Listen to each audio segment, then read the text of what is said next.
Well, after a while, when it all starts looking alike, Yeah. and you think you know where you're at, that's why even where I lived in South Carolina, we had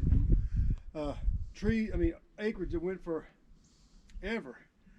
But I always knew, I always knew where I was at, and I had markings where if I did kind of get turned around, okay, there's a mark on that tree. So I always had a point of reference.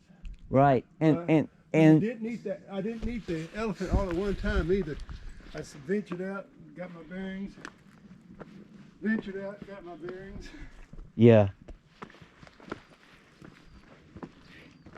Yeah, and let's say you just decide, okay, here's a little hill.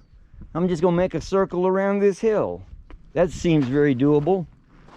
But one side of that hill has a bunch of sheer drops into a canyon where you can't cross easily, and you change your whole route to get around this hill dramatically just because of the features there, and you're lost.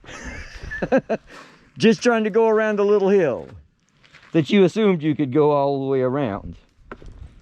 No guarantees. But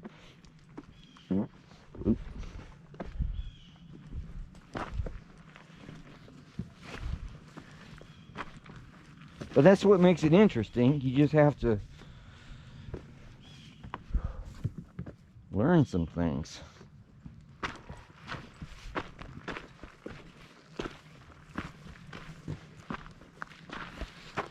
I'm still learning.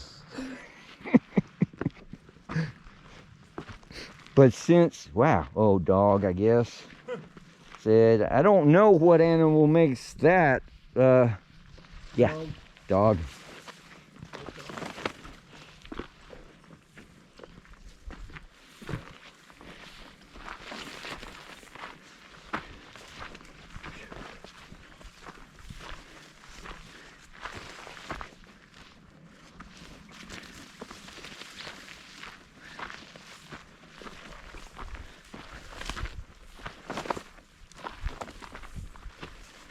Well, when we get a little closer to that point, you get that bump up ahead of us.